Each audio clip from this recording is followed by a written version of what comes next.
Good morning, everybody. It is December 12th, 2022. I'm just going to let the cat out of the bag. The divorce went from not pretty happy to a nightmare pretty quickly. I had a warrant out for my arrest that I was not aware of. And come Thanksgiving night, they came banging on my door and took me in. So I got out yesterday. The longest 2 weeks of my life, I swear to God. Guys, please, whatever you do, not go in there. I heard a story of an old man got after a kid or somebody, an adult, for speeding through a neighborhood. And he got arrested for felony terroristic threats for yelling at this guy that was speeding through the neighborhood. You never know what can happen to you. The reason they don't care why. They're taking you in. They really don't care. You can't sit there and pull out your phone and show evidence and the cops let you go. No, you're going in.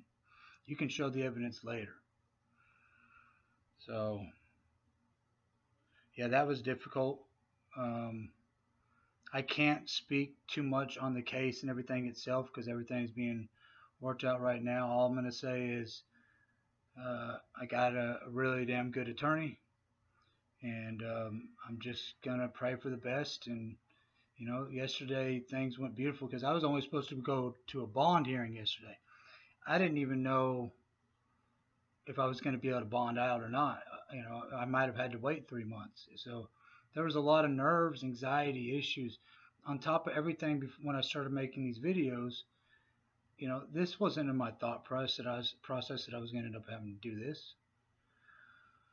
So right now, I came home last night and I got two big old meals from Speedy Burrito and a Dairy Queen Blizzard.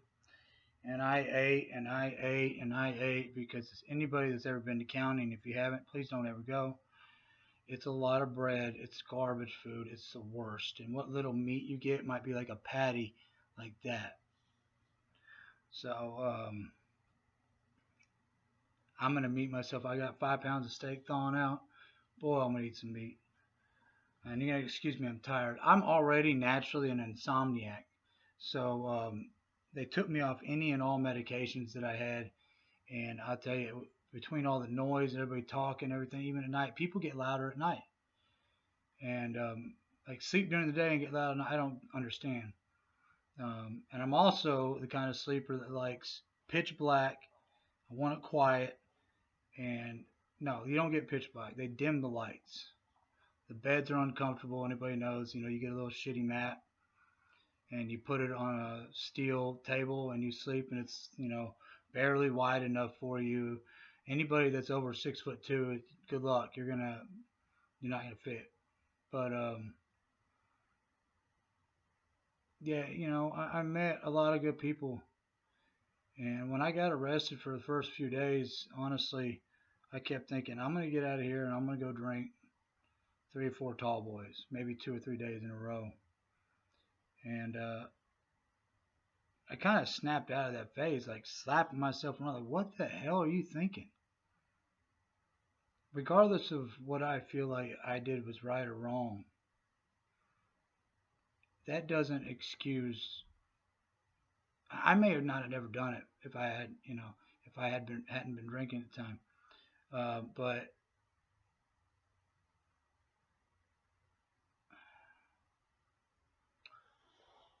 if you have a serious drinking problem or drug problem, there's only a couple endings for it, okay? And I don't want anybody to have to go through this in the system.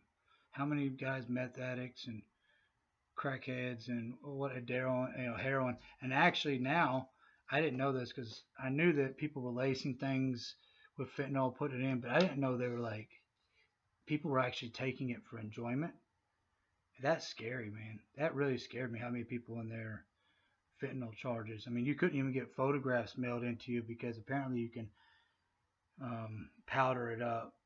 So, but yeah, either way, I'm looking at a lot of these guys, past couple of weeks, and I'm 35 years old. I'm going on 36, and I meet guys and get talking to them, and they look like they're 48, 49, 50. Dude's like, yeah, I'm 36 years old. And, that's what drugs and alcohol and stuff can do to you, specifically methamphetamines. Um, it's just a lot of awakenings. When you hear people's story, you're like, yeah, I can relate to that. I did the same thing. Holy crap, what's the common denominator? Uh, Funny thing is, a lot of time it's a woman that's the trigger. And I don't know, it might be the same thing for the female pod. It might be a men that triggers them. I don't know. But I did. I thought about making a YouTube video while I was in there. I had no idea what I wanted to say. Um, like I said, it's kind of an open case and everything right now. I got an attorney. It'll be handled. She's already told me what's going to happen. But now it's just kind of a waiting game. But like I said, they just walked me at it. If it says anything about how the case looks, they let me just walk out yesterday. You know what I mean? So if that says anything, I didn't have to bond out. No, I left. I was done. Good. Um, and what an amazing feeling that is. Oh my God. But I met a lot of good people in there, and a lot of guys that are, I guess you could say in a lot of ways like me, that just kept making stupid decisions, but they had the right heart about it or whatever.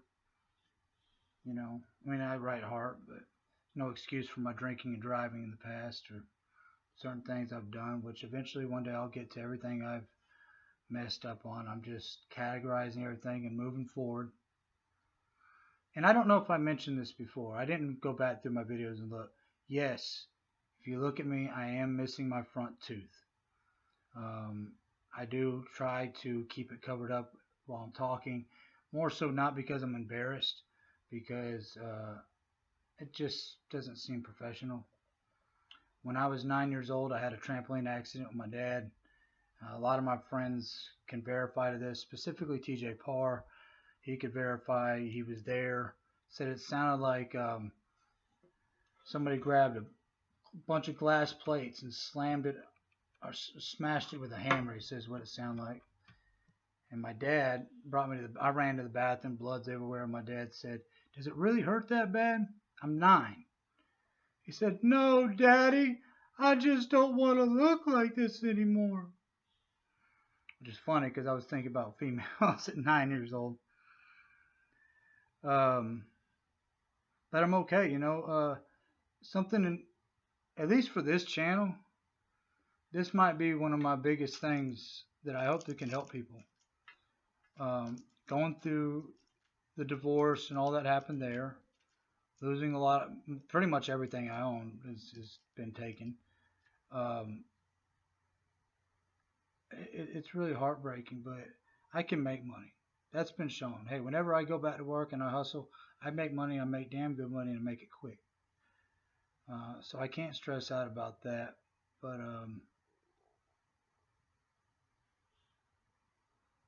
kind of forget where I was going for a minute.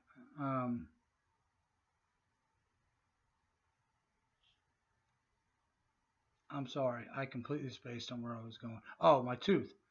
Trampoline accident. It chipped my tooth, and eventually it kept falling out, and they kept trimming the tooth, making it a little different before they finally just did a root canal and basically drilled a little hole in there, make you a fake tooth, and they put the cement and stick it in there. And once every few years, you're supposed to get it redone, and I didn't. I forgot, and I just, well, in my mind, I'm like, well, I'm married, you know, it doesn't matter right now. I'm not out there trying to impress anybody, but I guess maybe the fact that I'm single now, I don't know, makes me care now. I mean, I didn't, yeah, I cared before, but not like I do now. It's been bothering me. Um, I'll say this about Barrow County: they definitely do a great job of making sure you're not really having a good time at all. And if you're having a good time in jail, in moments is okay. But if you're just overall, I had a guy say, he had to do 6 months. He's like, it ain't that bad. Ain't nothing. I'm losing my mind, dude, over 12 days. 6 months, I don't know. No, no, no. That's terrifying to me, man. I see these guys my age or younger, or older too, but they're going down the same path I went to, just in a different way than they're drug addicts. And so these drugs they're coming out with nowadays are terrifying, man. With like fentanyl on the market, anything you get could be doused with fentanyl. It didn't kill you, just right there you're dead. And I'm waiting for court yesterday, and they had us all sitting in the same cell together. And yeah, it's like you see in the movies. I'm shackled up here, got a thing around my waist that holds it right here, and then I got shackles on my ankles. And that sucks. You sit there for a couple hours and wait to go to the court. It's hurtful. Um, sorry, I got an AA meeting I'm going to. That's another thing. She's getting me entirely too early for some reason because we're not going to the jug. You're walking over there. Yeah, it's gonna take 10 minutes. And you've got 10 minutes. Grandma, I love you.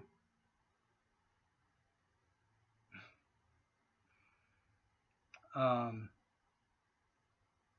but yes, that was another thing I was going to get to is, I had it convinced in my head that I was going to drink 2 or 3 Top Boys, talked myself out of that. And not only did I not go back to drinking, and I wasn't going to stick to drinking. I was only thinking of it as, hey, this is something just for the first couple nights to get rid of all these nerves, this anxiety. It's like, no, dude, I'm going to go to a meeting. I'm going to pick up my 30-day chip.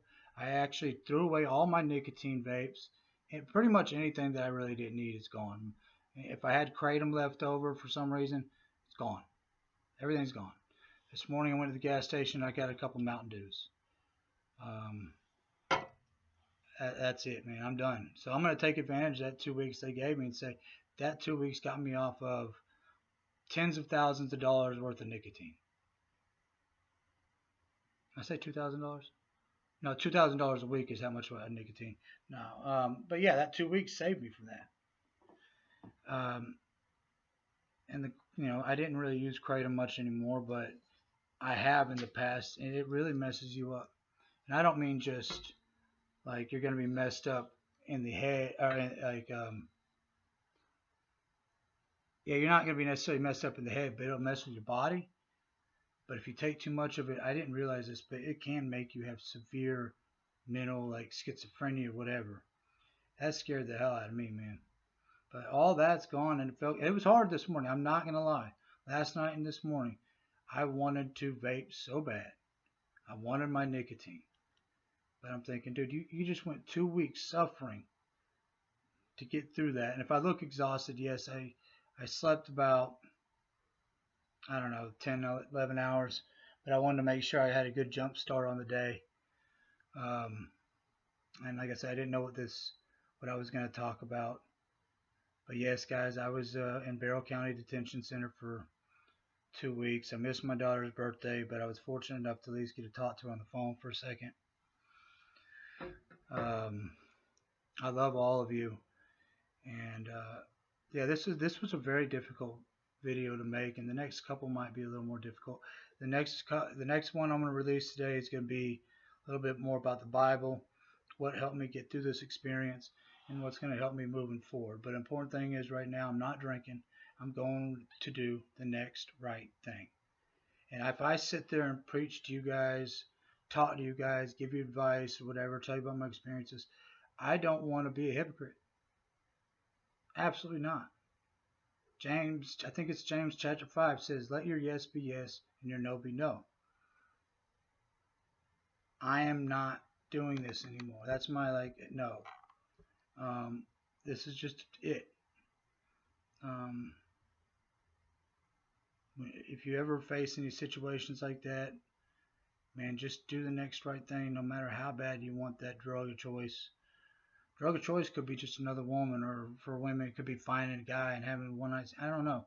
There are healthier ways of dealing with this. So, other than my sleep last night and pigging out, I had a good breakfast. I'm going to go to my meeting, come back and eat, go to the workout, go to tonight's meeting, work on getting my jobs back, making sure everything's okay there. I'm just going to keep doing the next right thing, guys. I love you. You guys have a wonderful day.